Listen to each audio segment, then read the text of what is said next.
Hello, everyone. Welcome back to another episode of the Recovery After Stroke podcast. This is episode 306, and my guest today is Ritesh Nandwani, who by the age of 38 had experienced two kidney transplants, a hemorrhagic stroke, and the breakdown of his marriage. In this compelling episode, Ritesh shares his extraordinary journey of resilience and recovery, detailing the harrowing incident that led to his stroke, his challenges with the medical care in Hong Kong, the emotional toll of his health struggles, and how he found strength and hope through community support and a positive outlook on life. Now, just before we dive into the interview, I'd like to take a moment to mention my book, The Unexpected Way That a Stroke Became the Best Thing That Happened: 10 Tools for Recovery and Personal Transformation. It's a collection of inspiring stories from 10 stroke survivors, showcasing their incredible journey from adversity to personal growth, covering everything from nutrition and exercise to handling the emotional challenges. This book is a beacon of hope for those on the road to recovery.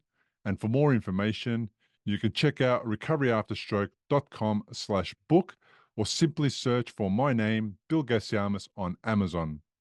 And now it's on with the show. Ritesh Nandwani, welcome to the podcast. Thank you, Bill. How are you? I'm very well. Thank you for being here. I really appreciate it. Tell me a little bit about what happened to you. Well, I had my stroke back in 2019, so 5 years ago. I was actually sailing with my girlfriend at the time. We were sailing, and then on the last day of sailing, after 5 days sailing, um, I got hit in the head with the beam of the sailboat. Uh-huh. I mean the boom of the sailboat. Yeah. So then that caused a hemorrhagic stroke. So at first, just a lot of pain until eventually it was actually 2 days later that I lost full function of my right side. I remember I was getting up, getting ready for work, and um, I sat down, and suddenly I lost the sensation in the right side, and I started slurring. And then I woke up my girlfriend, and then, you know, just she rushed me to the hospital. So that was at first they diagnosed as a ischemic stroke, but then later, a couple of days later, when we got another doctor's opinion, he said no, it's a hemorrhagic stroke, and we need to treat it differently. So that's essentially what happened to me. But yeah, and I guess the fact that I'm also type 1 diabetic since I was a kid. So that kind of made it a little bit more challenging. And yeah, so that's kind of what happened. Yeah. Mm. Were you an experienced sailor? No, so we were actually learning. We were more like learning. I knew a little bit. My girlfriend at that time, so she wanted to learn as well. So okay, we did training together for 5 days, and on the last day, that's when I got hit. So that arm or that bar, which holds the sails, I think I've seen it on TV. The wind changes, they change the position of the sail, Yes, and it correct. swings across really violently. Yeah. Yes, that's the one. And unfortunately, we were already actually at the dock already. So we were packing up, but unfortunately, no one had tied it up. Oh, So we had already gone there. As we were getting out, I had already stood up, and no one had tied it up, and boom, it hit me. And I was still wearing a helmet though, but it was still pretty bad. Yeah. And I guess we were also in the weather wasn't good those days, but we were learning, so we said this could be a good challenge to learn, and we had trainers with us and everything. But yeah, still so happened. because it wasn't tied, was it a gust of wind that picked up the sail Yes. and pushed it over? Yeah. Yeah. So, man, like you're standing there, you're wearing a helmet, and it hits you on the head. I mean, Yeah. for it to cause a hemorrhagic stroke, that would have been a dramatically like violent and hard hit. It must have Yeah. caught you full on instead of like swishing over Oh your yeah. head. Yeah. It Yeah. must Yeah. have hit you It side on. smacked me. I got hit and knocked down. Yeah. Yeah. I was still conscious the whole time, but yeah, it was enough force for me to, lose balance and fall. Wow. When you got up, massive headache, I imagine. Were you disoriented? How were you experiencing that? When I got up, yeah, I was a little bit disoriented, but after like maybe a couple of minutes, I felt okay. Other than pain, that was it. And I didn't think it was anything serious at the time. So, like I was still okay, still able to talk, move around, and then we eventually even packed up the sailboat after that. So yeah, so I it felt like I had pain. That was it. That was there for like maybe 2 days, 2 to 3, until the day that actually it I just lost sensation. Yeah. Yeah. You lost sensation on your right side or your left? Yes, my right side. Yeah. On your right side. And then you lost sensation. And what did that feel like? What was it like to lose sensation? What were you thinking? Um. There are so many things going through my head that I didn't know. I didn't. Uh. This stroke didn't even come to mind. I thought something had happened. Something worse had happened. I thought this was it. You know, I literally I was telling my girlfriend all the bank accounts, what to do, call my parents, this, that, everything. I was just telling her, and she was, God bless her. She was sitting beside me. She was calling the ambulance. On the other side, she was taking note of everything, and she's like, okay, we'll just take care of this, whatever it is, we'll deal with it. But she was there, so just the things that were running through my head. I thought this was it. I thought I'm done for. Um, uh, Mm. yeah, because like this was not my first accident. I've had a couple of bad accidents as well before. Like one where I shattered my femur. Um, Another time where I had eaten something wrong while I was traveling. It caused me to go into septic shock, and then they had to induce a coma for a day. So I've had these incidents before, but this was probably where I was scared the most. Hmm. Yeah. At that time, did you connect it at all to the hit in the head that you received a few days earlier? At the beginning, no.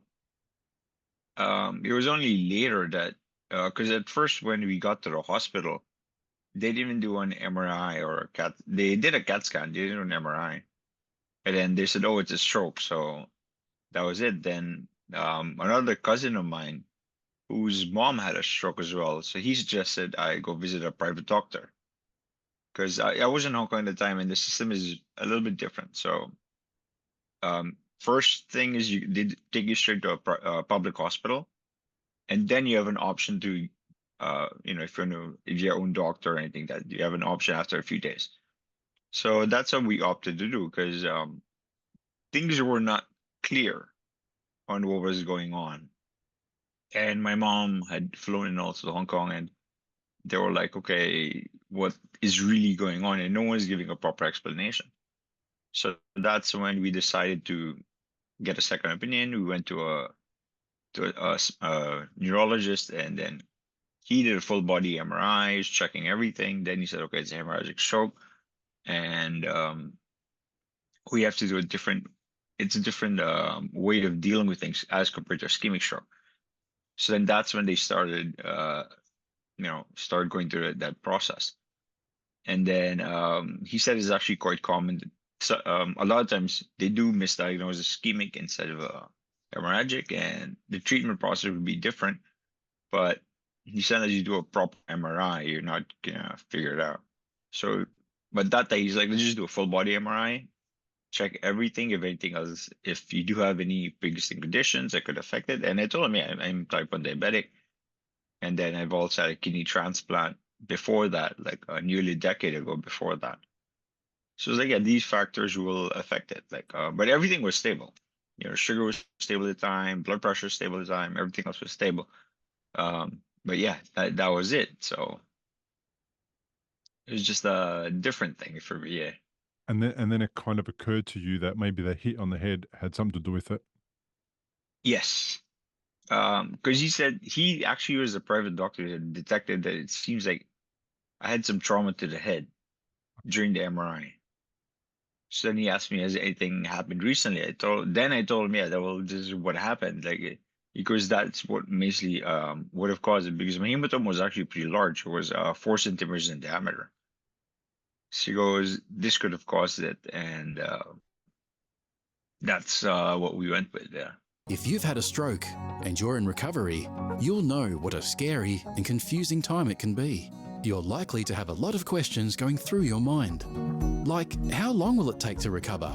Will I actually recover? What things should I avoid in case I make matters worse? Doctors will explain things, but obviously you've never had a stroke before. You probably don't know what questions to ask. If this is you, you may be missing out on doing things that could help speed up your recovery. If you're finding yourself in that situation, stop worrying and head to recoveryafterstroke.com, where you can download a guide that will help you. It's called 7 Questions to Ask Your Doctor About Your Stroke. These 7 questions are the ones Bill wished he'd asked when he was recovering from a stroke. They'll not only help you better understand your condition, they'll help you take a more active role in your recovery. Head to the website now, recoveryafterstroke.com, and download the guide. It's free. Wow. Now, we don't need to discuss this if the question is not appropriate, but I'm going to ask the question. You can tell me if it is or isn't. Is there some sort of compensation that you're receiving for the injury that you received on that particular boat? No, I didn't get any compensation. Okay. As for the training, like I had to sign a waiver for anything, Uh-huh. and then when it was with the hospital, I was told that it'd be very challenging since I had pre-existing conditions. Uh, And we were like, it's happened already. So going after again, fighting with the hospital, going through mhm. legal process, um, it just for us it was like, okay, it's done now. Let's deal with it rather than going through even more stress. Yeah. Okay. I get it. Totally get it. I was just curious because often people have a brain hemorrhage and it impacts their livelihood. It impacts everything, right? Yes. So it's Yeah. a very challenging time for all sorts of reasons. So that's why I was wondering, but that's okay. I totally get where you're coming from. Do you know what I mean? Like I get it. Yeah. Um, so you're, so he's noticed the trauma. He's connected the trauma to potentially the incident, and now they've got a way forward. You mentioned a little bit earlier that you've had a kidney transplant. Is that Yes. because of the type 1 diabetes? I was actually misdiagnosed before, but I was given the wrong medication a couple of years ago. What around maybe a year before I had a transplant, before my kidneys failed. So yeah, and the fact that I was type 1 diabetic didn't help. So it made just things worse. And my kidneys failed, and like if you had seen the progress of the deterioration, I mean, yeah, deterioration of the kidneys, it was less than 6 months from having a normal creatinine level to 8 times normal creatinine level. It was just 3 months, and it happened so fast that, um, yeah, that when they put me in dialysis, they're like, yeah, we need to do a transplant as fast as we can. It was just that abrupt, yeah. You said earlier that the scariest time was when you lost the feeling on your right side. Yeah. The kidney transplant didn't make you feel concerned or worried about things? The kidney transplant did. It did, but the thing is, like, when you're going through a kidney transplant, I had a friend who had gone through kidney transplant. So, yeah, you pretty much get back to normal life after surgery. So it's just a matter of waiting till you get a donor and going through the whole process. Yes, it's a tedious and painful process, especially dialysis.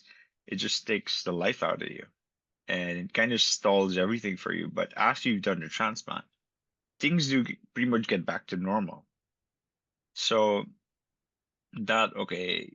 And I was still able to talk, still able to move, to do everything. That was like, okay, I was still okay with that. But with the stroke, it was something very different, where it's a feeling that you don't know. And when at that point, when I was going to going to the hospital and everything, going to the ambulance and all that, there were so many unknowns that was just like, okay. And I guess because I was conscious the whole time as well, that made it even more scary. Yeah. At least with the Yeah. dialysis and the kidney transplant, you know the procedure. You do this for a little while. When Yes. a kidneys come available, you go through a process that happens, and then this happens, and then you move on. And Yeah. you've got proof of a successful surgery previously. You know what that looks like. You know what the Yeah. person's life is like, and it's more like I've just got to go through the motions here. And when I get to the other Yes. side, this is likely the result. Correct. Whereas you wake up one morning, you can't feel your right side, and it's what the heck is going on? Yes. Yeah. So yeah, it was, yeah, the fear of the unknown, if for Mm. lack of a better term. Yeah. Yeah, How and long have also I was in Hong Kong. mm, In Hong Kong, as you're going to the emergency ward and everything, they're not speaking English, and I didn't know Cantonese, so that was another thing. Like, okay, I don't know what's going on, and because everyone was in a rush dealing with it, no one's actually telling you, you know, you're going through a stroke, this is happening. No one's mm, telling you. So and you just see people rushing around, and all the noise and everything. And the hospital was also kind of overwhelmed with a lot of people. So there's so many people, and yeah, it was right. just too much at once, I guess. Yeah. Yeah, it makes sense. Were you in Hong Kong on a vacation, on holidays? Why were you I there? was living there. I was living and Ah, working there at that time. Yeah. uh-huh. So yeah. And even though Hong Kong is known for English, the English language, it's not commonly spoken in medical No, facilities. the local doctors and nurses still prefer talking in Cantonese. Uh-huh. Yeah, it's still their mother tongue, and English was more common in the private hospitals. Yeah. Uh-huh. In the public hospitals, yeah, there were some people that knew how to speak English, Mm. but I guess when going through all that stress at the same time, most people are just talking in Cantonese. Yeah. Yeah.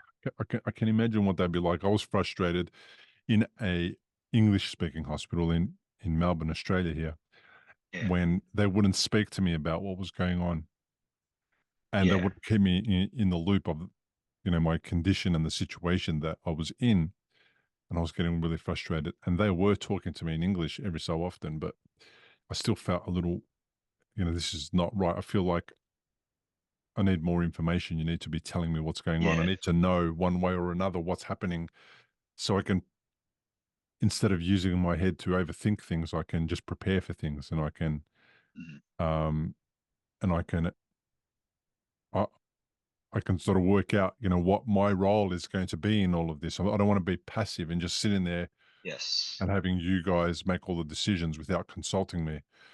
Um, so I can imagine, you're in Hong Kong Yeah. speaking Cantonese, you don't speak Cantonese, and you're Yeah. wondering, how bad is it?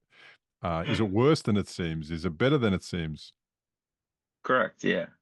Yeah. And then even after that, when they started, so the first week I was in the main hospital. Second week they transferred me to another place, and when they transferred me, I was pretty much the youngest guy there. No one else was my age. Everyone else was in their 60s and 70s.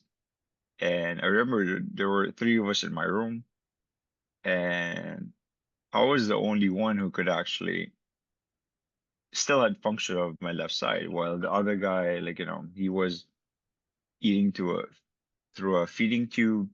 Another one was pretty much catatonic as well. So it was kind of, it felt different. And because it was still in the public healthcare system, you weren't allowed visitors. You only allowed them for 2 hours a day, and that was it. So it was quite challenging. I remember my girlfriend at the time, she would even sneak in the hospital just to stay in the room with me. Yeah. And then I, it came to a point later that they agreed, okay, someone can stay with you. yeah. I remembered when I went to hospital.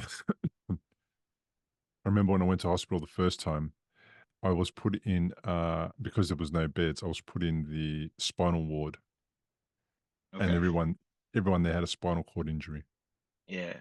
and they were not moving any part of their body. And it was really tough Wow. to be in there because I didn't Yeah, I know can imagine.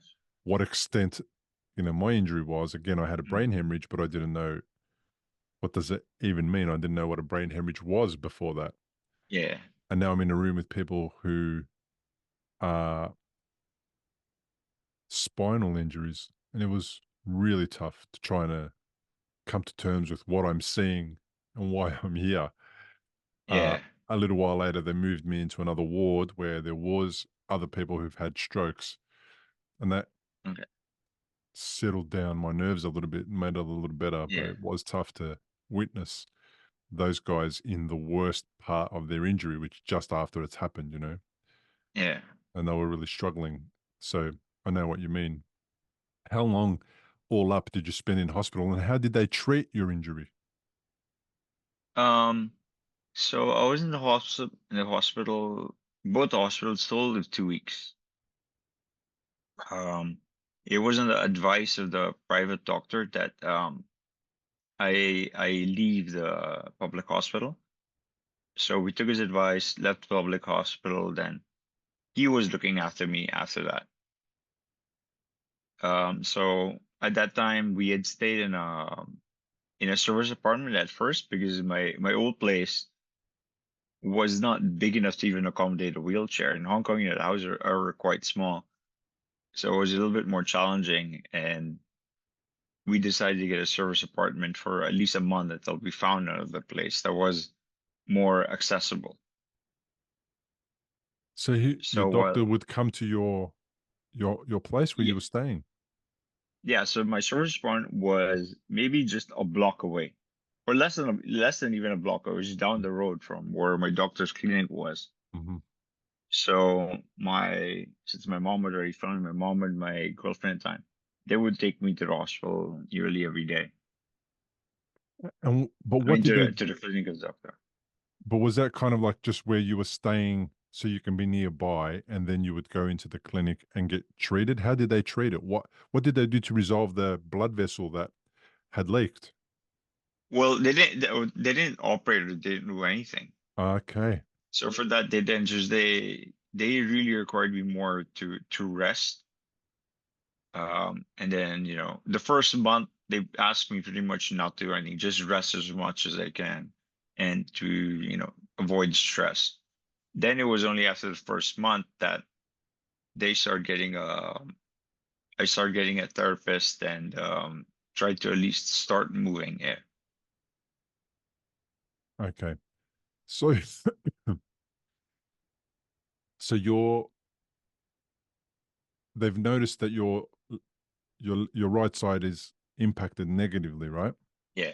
Yes. And was there any protocol put in place? Was there anything that they were going to do to help support you overcome that condition or to rehabilitate that? Um, in the public hospital, at that point they didn't tell me much. They really didn't say because at they were in the morning sun they would have someone to do therapy right away, and then that's actually what happened. That was the main reason why the private doctor got me out. He didn't want me to do anything at first. He said he wanted me to rest at least for the first month. So they gave me some brain vitamins and some medication to help me with that. And they obviously went through, all my medication and adjusted my insulin, gave me some blood pressure medication at first. So they adjusted all that in that span of a time. And that was it. Fortunately, I didn't have to do any surgeries or anything like that. Yeah. So perhaps he Yeah. was worried that putting you under pressure to exert yourself might cause a bigger Yes. leak. Yeah. Okay, that makes sense. And then after about a month or so, then what happened? How did you go through the rest of the process? So then when I went to the clinic that day, the main doctor, because he was actually a neurosurgeon, the one who I had, so he gave me to his partner, who was another neurologist, who was taking care of who would be essentially be taking care of my therapy. So then she introduced me to a physical therapist there, and then she was talking with the process of what we can do together with my family. Um, how, like, what exercise I would have to do, and they kept physical therapists for me that I had to go 3 times a week with, and then I even did I forgot what therapy it was, but they used magnetic stimulation on the brain. I think it was called MTS or something like that. So it was relatively new in Hong Kong at the time. I think I was the first patient to go through it therapy. But they said it works well in Germany, and I felt it did, because in the beginning I really couldn't move my hand or anything. In fact, even talking was very difficult for me at the time. Um, After like maybe 2 rounds of the MTS, I started getting function back of my hand. I still don't have full function, but I could start moving my fingers a little bit. And sensation was normalizing. Then I could start talking as well. And then we just kept on continuing therapy after that. So, So yeah, magnetic brain therapy or it was some form of stimulation. Um, TMS? Is it TMS? Transcranial magnetic stimulation? yes, that one. Yes, that's the one. Yes, Okay. PMS. Sorry. And as soon as I put it up, it comes up. I've never heard of it. I'm going to look into it. Okay, that's really Yeah, interesting because there's a yeah. couple of things that people can do that really do help heal the brain. One of them is hyperbaric oxygen therapy. That really Yeah. seems to support people's recovery and heals parts of the brain that previously were not Okay. able to be healed. So you noticed such a big result that quickly, like literally after a couple of sessions. Yeah. I was doing 3 sessions a week, so probably on the Ah, third week. Yeah, on the third week, that's when I noticed more improvement. Uh, the thing is, the way the therapy was done, like they would do the TMS, then within half an hour, I would do physical therapy. So they said that's when it's most effective, initially right after half an hour. So it was in the same clinic that, like, the clinic was on the 18th floor, and the 17th floor was physical therapy. So just go one floor down, again, start therapy right away. Yeah. so how many more weeks of therapy did you do? Well, I'm still doing therapy now. I still continue. I haven't stopped. But But the TMS? own TMS, I did it. So I did 2 rounds, stopped, then again after a couple of months started again. But this time, instead of 3 times a week, we're doing 2 sessions a week. So we pretty much did TMS maybe about 4 or 5 rounds, but it wasn't continuous. The first 2 rounds were continuous, then stop for a while, then start again, then stop, then start again. Yeah. Mhm. Until it was like once a week. Yeah. And then you notice the improvements decreasing and not getting as obvious as they did at the beginning. Um, it was still a lot of improvement, because like after the first year, I was already walking with a cane. I even went to Paris for a month, because my girlfriend at that time we were already engaged, so she was my fiance. We went to France, and her mom is a doctor in Paris, actually in Champagne. So her mom actually flew down when I had a stroke.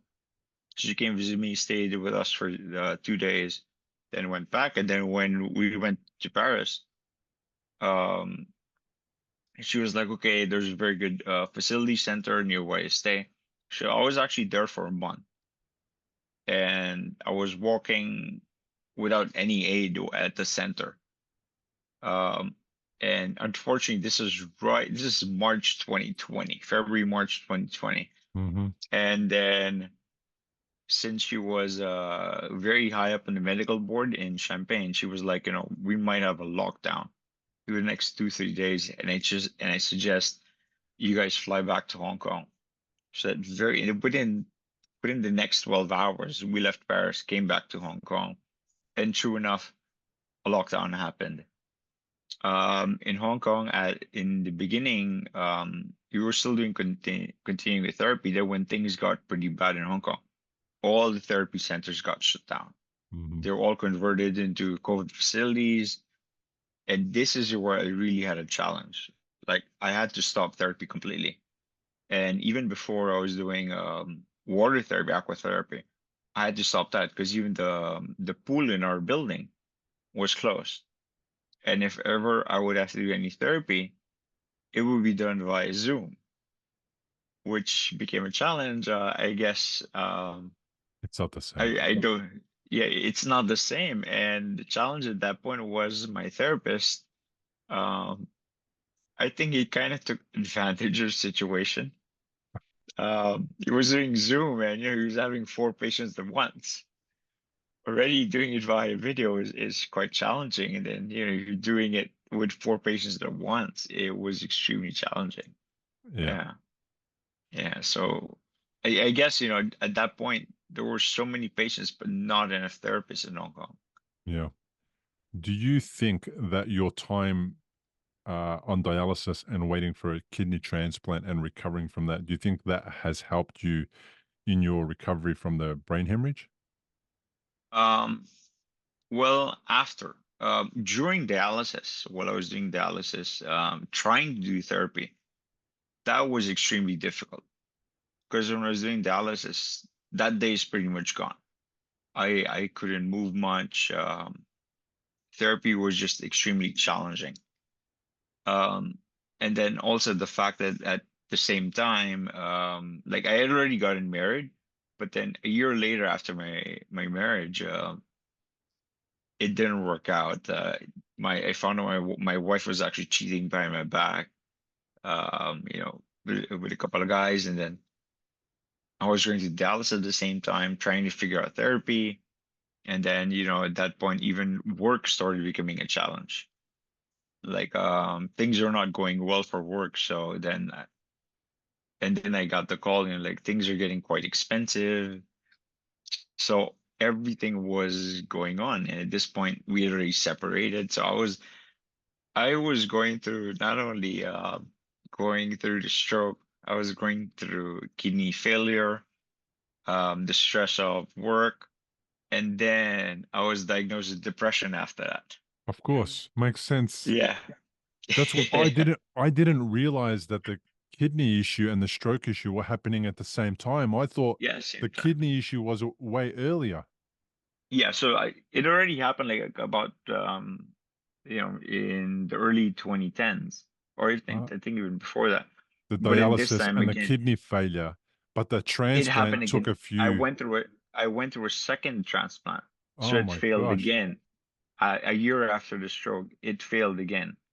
So at first they're like, let's try to do plasmapheresis to save it. So I Uh-huh. went through plasmapheresis. This was December 2019. I went through plasmapheresis. So after I did that, I was good for like 3 months.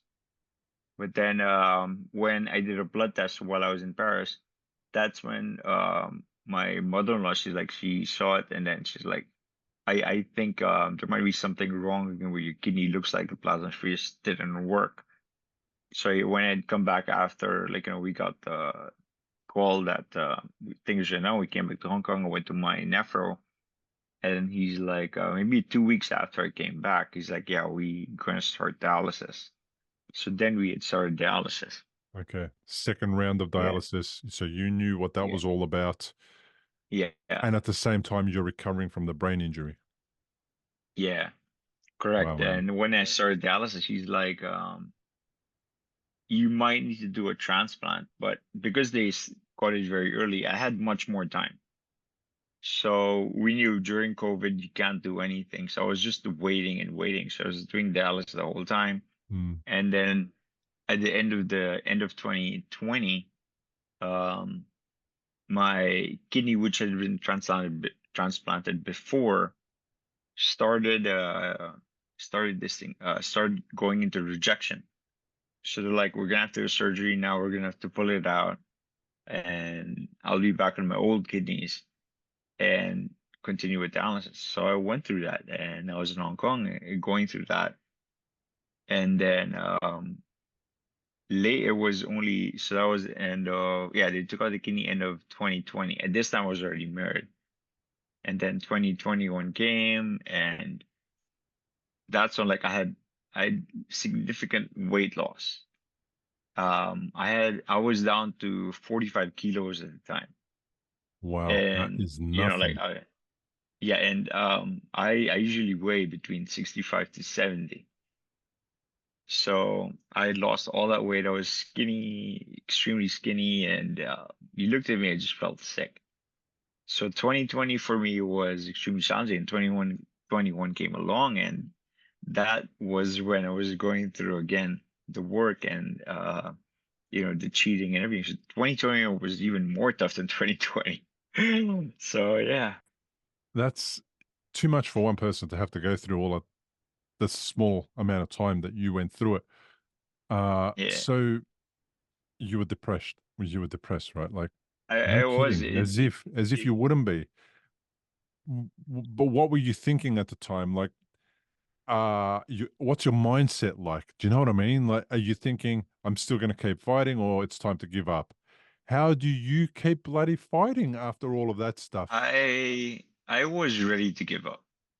Um, so the cheating and everything, I found out in July of 2021, and I remember I there was so my ex-wife, now we're undergoing a divorce, but at that time in 2021 in August she moved out. So and then I remember it was in the middle of August that I was so depressed that I didn't even the doctor already like I'd already gone to a doctor for depression. They started putting me on antidepressants at the time. So then I remember there was one point where I didn't even want to get out of bed to go to dialysis. And I was fortunate that the helper who was staying, like she wouldn't stay with us, but she would come, a couple times a week. And she found me in bed. Like we had scheduled for dialysis that day. So for the first day, like, I'm not feeling well. I don't want to go today. So I didn't go. Then she came and saw me another time, and she said that my bed was just in a mess. There was urine all over, and I was pretty much in a very different state. She said like I couldn't even. It was like I was drunk, but I was just so depressed. I didn't want to go to Dallas. I was at that point where I just kind of ready to give up. And then it was she who actually got me in a car, brought me to the hospital, called my ex-wife and everything. Then they treated me to the hospital for that. So obviously they had to do dialysis again, but this time they're like, we're gonna keep you in the hospital for a week. So they kept me in the hospital for a week, until all my levels at least became normal and stable. So then at that time, even my ex-wife, she decided to come and stay in the hospital with me. So we had talked about things and we are trying to work things out, but eventually didn't. Then it was I didn't. So I was on antidepressants for a short while. So it was about 2 or 3 months. Then after that, you know what? I think this is something worth fighting for. I may be on my own at this point, but I'm gonna fight for it. And then after that happened, people started figuring out what was going on. So even the maid of honor at our wedding actually ended up becoming a very close friend of mine as I was going through the process. So she was there and she had introduced me to a couple of friends. So she and my ex-wife don't even talk anymore. That's how bad the situation became. Right. But eventually she became very close to me. And I remember there was a point where in my it was close to my 41st birthday, which is in December. So around October, November, December, like, yeah, let's do something for your birthday this year. We didn't do your 40th birthday. Let's do something. I'm like, let's see. I'm not sure. And I remember one night, probably in October, she had just come to my house, and then she's like, "We're going out tonight." And I'm like, "No, I don't want to." She's like, "No, we're going out. We're going on a boat. We're going for a boat party." And I used to love going to boat parties before my stroke. So Mm-hmm. Mm-hmm. I'm like, "How am I going to go on the boat? I'm in a wheelchair." She goes, "Don't worry, that's my problem." I got it. And true enough, I get to the port. She has people waiting to carry me on the wheelchair to get on the boat. So they literally carried me with a wheelchair on the boat, got a place for me there, and I I guess the story, like, because it was a lot of my ex-wife's friends who were there. Obviously he was the maid of honor, so they all, at this point, rumors spread around. They all knew the story, so they all ended up, oh, let's talk. So I ended up getting close to her friends at that point. And the maid of honor also invited a bunch of my friends. She were all there. That was the first time in a long while that I actually had a big smile on my face. That Mm. actually felt there were people around me. And then they also found out about the depression thing. So I remember from that day till the time when I returned back home in the Philippines, every day someone, a friend of mine or the maid of honor or something, they would all be at my house. Either we're just sitting, talking, or they would take me to a restaurant, or we would go out or something. So there was someone there. So I think that was the time in my life where I really felt like, and some of these guys I had just met Mm. in December. Like, some of them I had just met, and till the now we're still close. So that was like one of the good things that had happened through all this. I felt there was this um, support structure um, from a lot of people that I didn't know before. It was, remember, you have to remember there was this COVID, and a lot of my good friends had left Hong Kong because of the situation. So I felt really alone at the time. Yeah. Especially your wife at that time doing all that. Mm-hmm. And my close friend, my best friend was staying in Abu Dhabi at the time. Another really close friend of mine was staying in Australia, and then my family was in the Philippines. In Hong Kong, I was feeling extremely lonely. And in Hong Kong, the houses are so small that you not only feel lonely, you feel claustrophobic. And the way the lockdowns in Hong Kong were, you can't go out. It was so challenging. But then when these friends of mine started coming over to the house, at least I felt there was something. I felt like, uh, yeah, I can get through this. Yeah. Community. You can't do it alone. Yeah, Everybody needs community. Everybody needs something around them. There's no way, you know, okay. And you recover. And then if you recover and you're going to be lonely, then what are you going to do? Like, you have to reach out and find people. exactly. You might Yeah, not have been in the situation where you could reach out, but I experienced something similar. People who I didn't know, people who I didn't have great relationships with, were the people that yeah, helped out the most. And it was so exactly. Yeah, weird. I didn't understand it. I appreciated it, of course, and they're my really good friends now. But they're the ones that did the majority of the emotional support. yeah, I'm they not they sure did. why, Yeah, but it's a really grateful gift. It's a really great gift that you received. yeah, By these people to come around you and to support you, especially with all the stuff that you had been through, as well as then understanding what had happened to your relationship. Um, yeah. is a pretty cool that they did that, man, and that they supported you. And it's a They did. testament. Yeah. It's a testament to how far you've come. We can't do it without people. Um, Yeah. so, are you still using a wheelchair? No. So as of last year, July, I'm off the wheelchair completely. Although I do use an electric wheelchair when I travel, because I've gotten back into my routine of traveling for work. So it's only when I travel that I actually use the wheelchair, or when I'm extremely exhausted, which thankfully since July has happened only once where I've used the wheelchair again. So now I walk around with a cane, and I can notice that things are improving a lot more. Like I did the second transplant in December 2022. So from December 22 to like maybe July 2023. This time the recovery from the transplant was much smoother. I didn't have any infections compared to like the first transplant where I had two major infections and I was in the hospital a lot more. This time I wasn't. Um, and I was already back in therapy after like 6 months after the transplant. So I was back in physical therapy and I regained walking with the cane much faster. My stamina has gone up. Like, before there's a struggle to even do like 200, 300 steps a day. Now it's like, okay, yeah, 5,000, no problem. I can do it. And then I've gotten back to weight training as well, under the doctor's supervision. So even like now I'm back to like 64 kilos. So I'm close to my normal weight. I even see the progression. Like I remember before, like on the leg press, I remember when I started, I was struggling with 5 kilos. Now I'm doing over like just yeah, this week I hit my personal record of 70 kilos. So I can see a progression, and this time is much faster. It's gotten so much better compared to the way it was even 2 years ago.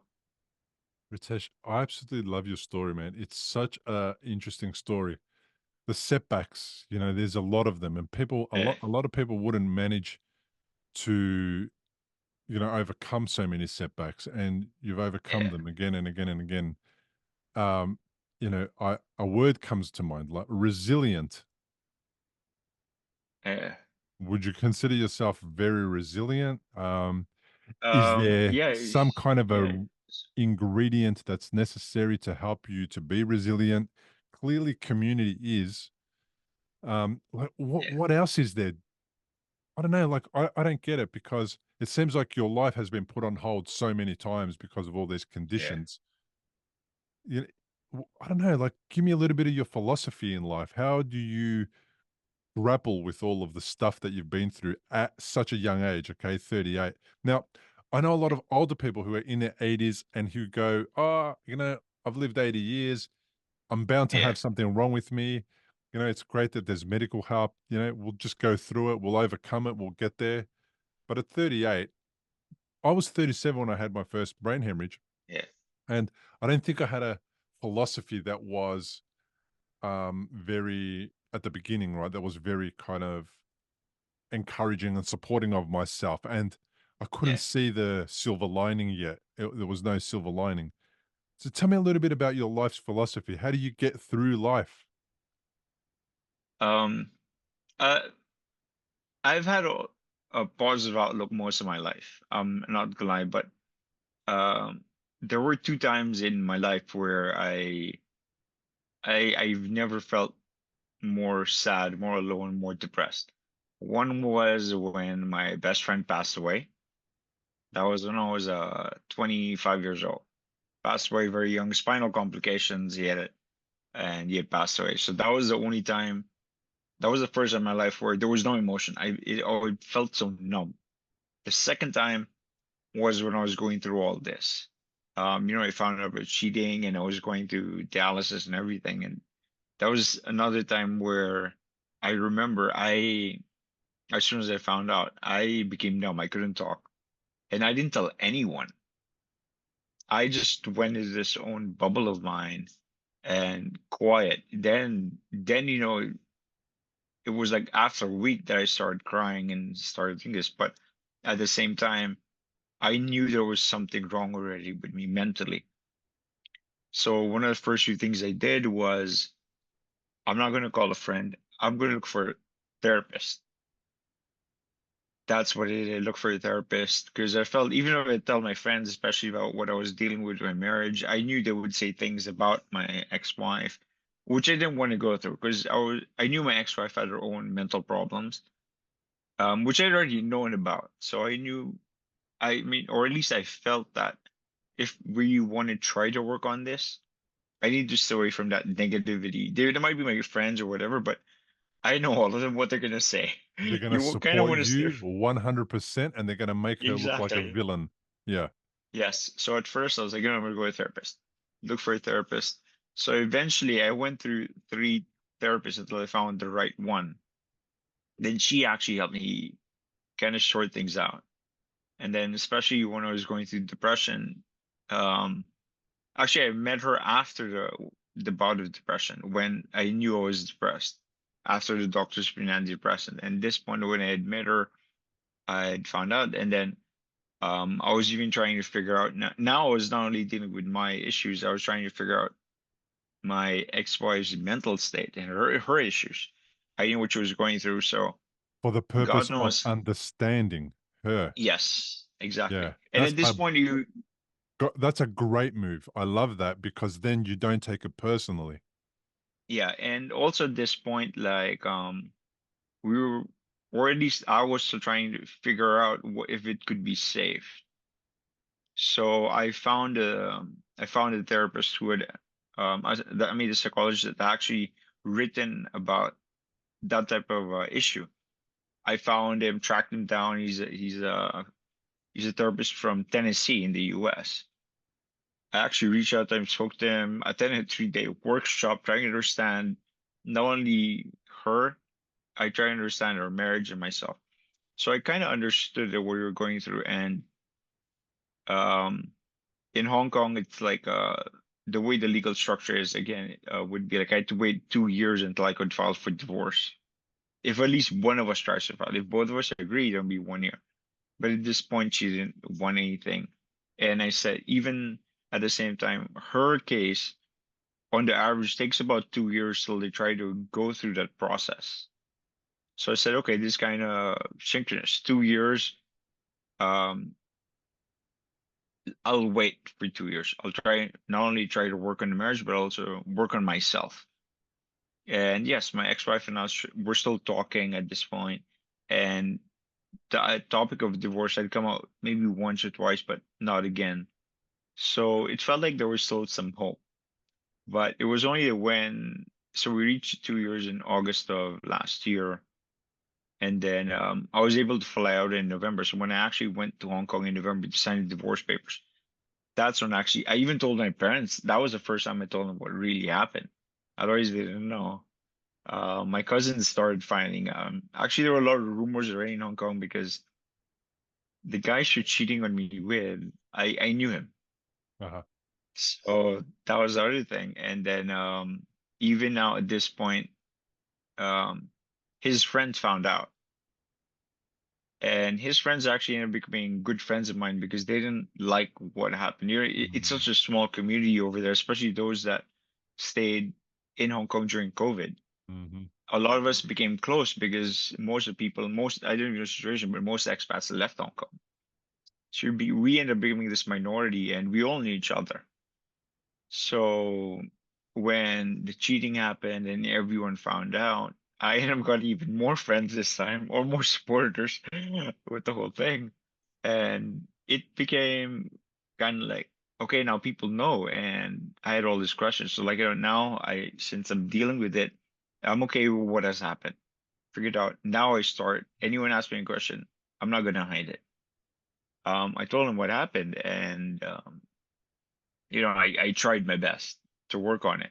I love it, man. Uh, In my book, there's a chapter that talks about friends and how you yeah, have to be careful what you tell people about what has happened to yeah, you and about how you're going about your recovery, yeah, because their desire um, to help sometimes gets in the way because they're not doing they're not doing the type of help that you need. They're just doing the yeah, overwhelming, over the top kind of help. And then there's also the people who you tell that I'm going to do something and they take it negatively, like, why would you want to do that? And they kind of try and yeah, change your mind about it.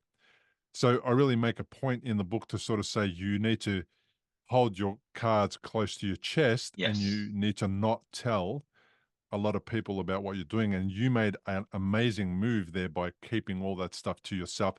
And then, most importantly, seeking out a therapist. So not only yeah, are you kind of avoiding all the difficult conversations with all the people who love you, but yeah, you're dealing with it in a really professional and a really interesting way, which is I'm actually going and getting professional help, somebody who knows how to deal Yeah, with these types of issues. We're not just getting emotional responses from the people that love me. We're getting like yeah, real responses, real approaches. You did a course, 3-day course. I mean, that's a yeah. awesome move to go through that process and deal with all of that. Would you call it all of that trauma? Because it would have been traumatic um, Yeah, in one definitely. way. It definitely left some scars, but those are scars now that, it's been nearly 3 years and 5 years since the stroke, and then 3 years since the marriage was collapsing. It's now only that, okay, it's not only talking about it that to clear. Obviously, there are a lot of rumors. I come from a very, very big family. My mom's side, like, there were about almost 19 siblings. I mean, not all our siblings, but very close cousins. And we recently had a wedding about 3 months ago. That was the first time I attended a family wedding in about 7, 8 years. And we usually have one wedding or two weddings a year in our family. From my mom's side, my dad's side is 8 siblings. Wow. So I come from a very big family, and both my mom and dad, my dad's the youngest, my mom's the second youngest. So now when I went for the wedding, it happened in Dubai. Our family wedding was just 800 people. So it was a big wedding, and I hadn't seen anybody in ages. But there were so many different rumors about what happened between my ex-wife and I. And at this point, I remember I sat down with a few of my close ones, and then they asked me what really happened. So I told them exactly what happened. I guess not only to just, to make things clear that I'm okay, Mm, but also to set the record straight. Because some of the things were just not clear for everyone. Um, People were just wondering and all that. So I was like, you know what? I have nothing against her. I'm thankful my ex-wife was with me during that time in my life mm, where I needed her. And she and I might not talk anymore, but her mom and I are still in touch. Her mom, God bless her, really treated me like a son. Going through the whole process, um, she doesn't mention her daughter or anything, but she really looks at me yeah. and talks to me properly. Yeah. I love that you set Um, the record straight and sort of stop the rumor mill, because the rumor mill yeah. can be terrible and it's never Yeah. helpful, really. It's never, ever helpful. Yes. And it's great that you set the record straight and you just sort of, this is what happened, this is how it was, this is where I'm at, and everyone can move on with their Yeah. own life now. Exactly. Yeah. Yeah. And again, because they come from a big family, Yeah. a lot of these rumors, they can come out pretty nasty in some Mm, cases. But I still tell them, like, I don't hold any resentment against her. In the beginning, yes, I did. I yeah. hated her for what I was going through, what she did to me. But now I'm like at peace. I had to go through that. It seems like Um, all the things that you've been through, it seems like this has been the most significant one, though, because you've spoken about the relationship breakdown more than you've spoken about the 2 kidney transplants, more than you've spoken yeah, about the stroke. It seems like it's the one that has made you um, more wise, uh, I guess. more Yeah, kind of educated and more understanding than the other conditions. Is that yeah, yeah. accurate? You could say so. Yes. With the stroke, that happening, like, I kind of understood the physical nature of it, Mhm. right? So you kind of understand that now. You kind of know what to do. I was just thinking of it more logically. Uh-huh. This is how we do about it. Try to fix it. When it came to the emotional side, Uh-huh. that was where The it heart was gets more challenging. involved. Yeah. Yes, and they go hand in hand. As much as how you try to compartmentalize, they go hand in hand. And I'm sure my stroke definitely affected the situation. It didn't make things easy, and with transplant and everything, most people would be overwhelmed, and I get that. So I have a feeling that did affect it a lot. You know, she could have been overwhelmed, and my ex-girlfriend have a big age gap. We're 15 years apart. She's much younger, so I'm sure this really affected her, and it all went tied in together. So I felt both affected each other Mhm. in a lot of sense, and You know, that's so those, relationships around yeah, stroke do break down a lot. And a lot of the yes, time it's got to do with the person who hasn't had a stroke, the partner struggles to deal with their partner being unwell and not having the resources and not being equipped enough to support them through that. yeah, And that people take that personally. "Oh, I had a stroke and then they left me." And I get it. That makes complete yeah, sense, right? What a time. But I see that when you can get over the initial challenge of, um, I had a stroke and she left me, and when you get over all of that, the person who left you after you had a stroke probably did you a favor, because if they're not yeah, capable of supporting you through stroke, and if they're going to be a burden to have around and make your life harder, um, better that they're not around, yeah, you know?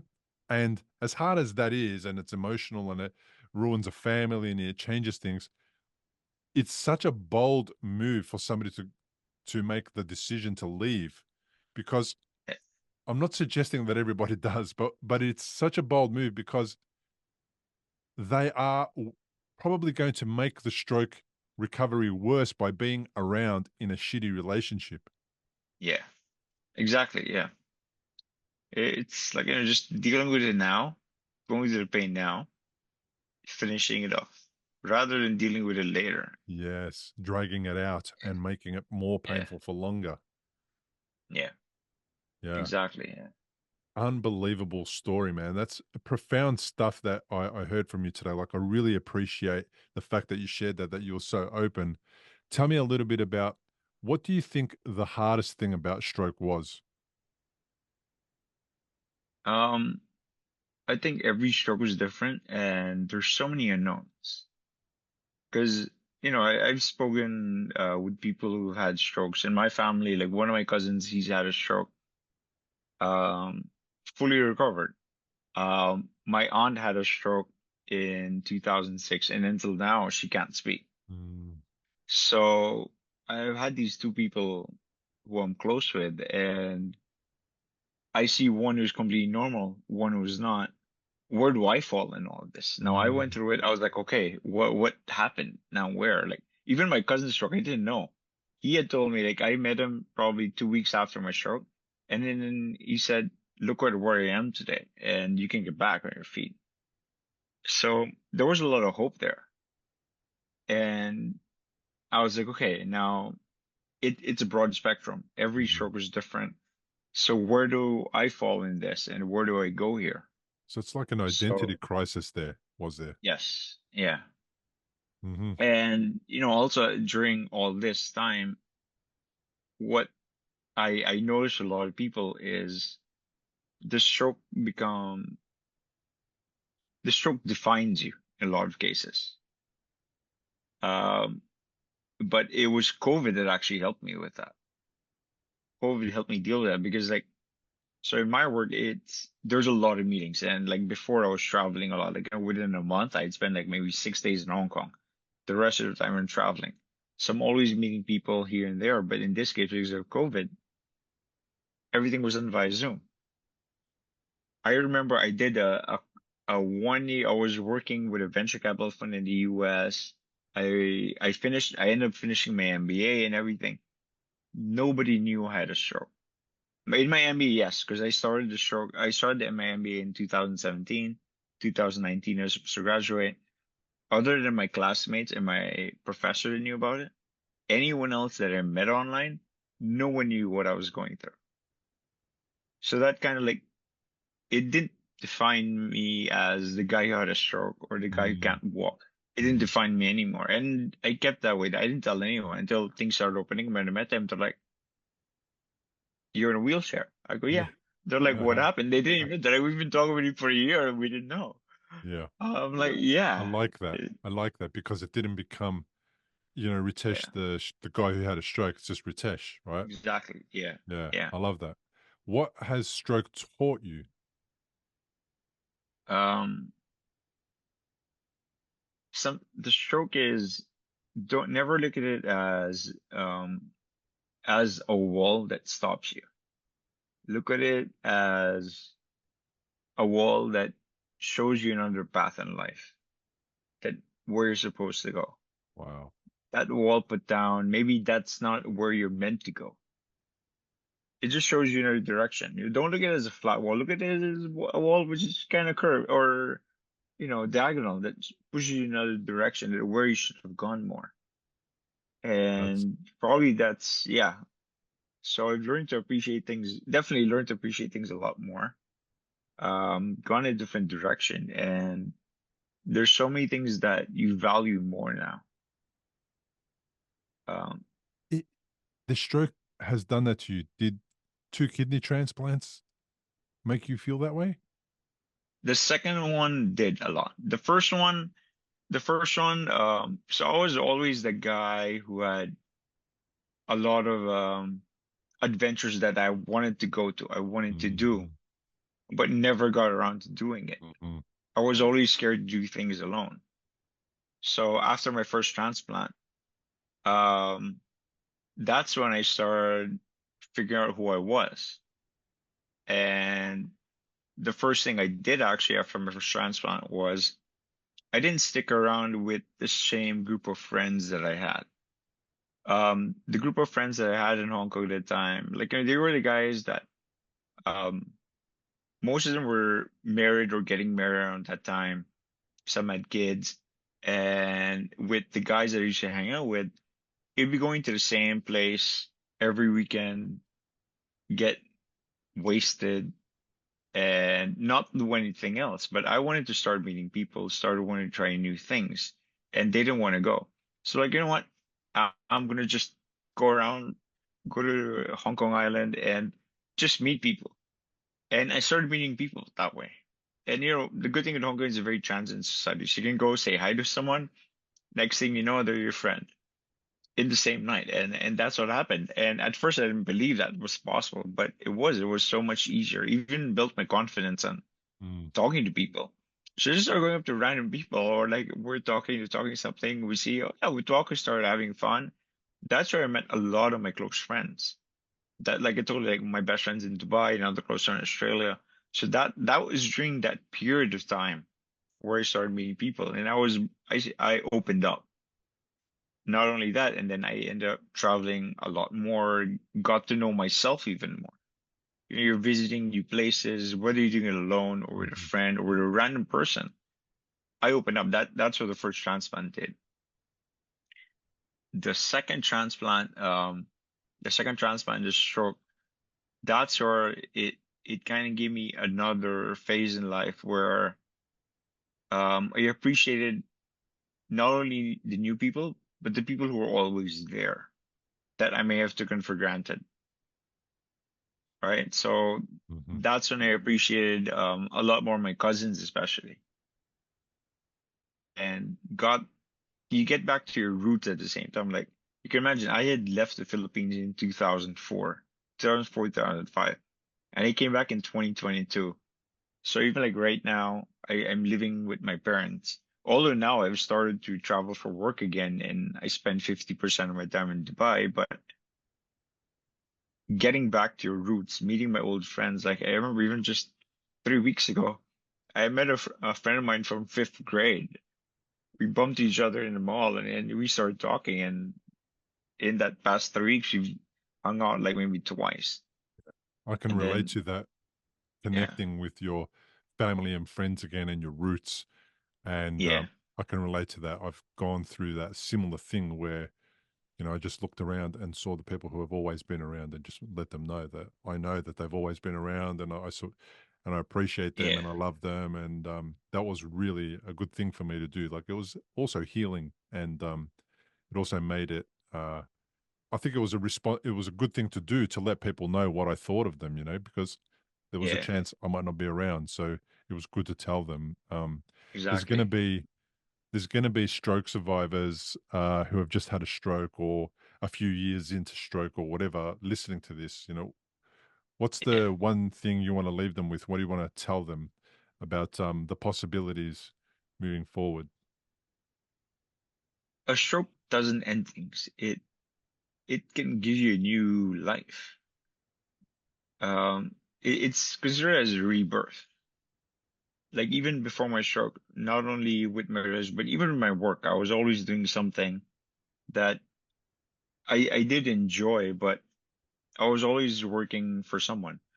It was only after the stroke and after going through all that mess that, you know what, I decided now I'm going to do what I really want to do.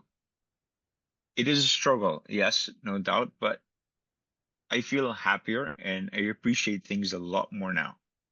So like right now, since the stroke, now I have 4 businesses that I'm running. Um, and 2 of them actually are with my close friends from when I was a kid. So we're actually doing something that we all like, and at the same time, we're doing something that we appreciate, we enjoy. It doesn't feel like work. We're doing that. In other things, I am beginning to also, I mean, not only through where I've been, but now I appreciate relationships. I appreciate even new friends that I've met through this whole process. I'm really appreciating that a lot more. That, you know, I guess because like there's so many, the world is so big, we're 8 billion people now. A lot of times you think that it's very difficult to make new friends, but if you're willing to say hi and put yourself out there, it's not as hard as it is. And that was the one thing that I always had difficulty with. Like going to the whole time was like, shit, I feel alone. I don't know who to call this, that. But then sometimes you just say hi to someone and you just start talking. Eventually, in some cases, not all, but some cases, you actually end up meeting new friends and you guys have a lot you can relate to. Yeah. And you'd be surprised how many people don't really look at your disabilities. A lot of people think that that would really, even me, like I thought it would really define me, right? But then as I met so many people, it's not like I even met a girl. I was like, I remember the first night I met her, she saw my kid and she's like, come dance with me. I'm like, have you seen my kid? She goes, you know what? Relax. I got it. So she's just holding by the hips and we're dancing. She literally took the kid and put it away from me, holding me by my hips and we're dancing. And this is the first time I met this person. Like now she's one of my closest friends. Yeah. But I never thought that was possible. That, people don't look at you with that. Yeah. No, So that's one thing I think I have to say, that the stroke will give you a new life and you can't let it define you. beautiful, mate. On that note, I really appreciate you joining me on the podcast, reaching out and sharing your story. Thank you so much. Thank you as well for giving me this chance. Thanks for joining us on today's episode. If you're interested in my book about stroke recovery, you can grab a copy on Amazon or by visiting recoveryafterstroke.com/book. To learn more about my guests, including links to their social media, and to download a full transcript of the entire interview, head over to recoveryafterstroke.com/episodes. A huge thank you to everyone who has already left a review. It means the world to me. Reviews are crucial for podcasts to thrive, and your feedback helps others find this valuable content, making their stroke recovery journey a little easier. If you haven't left a review yet, please consider leaving a 5-star review and a few words about what the show means to you on iTunes and Spotify. If you're watching on YouTube, leave a comment below, like the episode, and subscribe to the show on the platform of your choice. If you are a stroke survivor with a story to share, now is the perfect time to join me on the show. The interviews are unscripted and you do not require any planning. Just be yourself and share your experiences to help others in similar situations. If you have a commercial product that supports stroke survivors in their recovery, you can join me on a sponsored episode of the show. Just visit recoveryafterstroke.com/contact. Fill out the form with your category and I'll get back to you with details on how we can connect via Zoom. Thanks again for being here and listening. I truly appreciate you. See you on the next episode.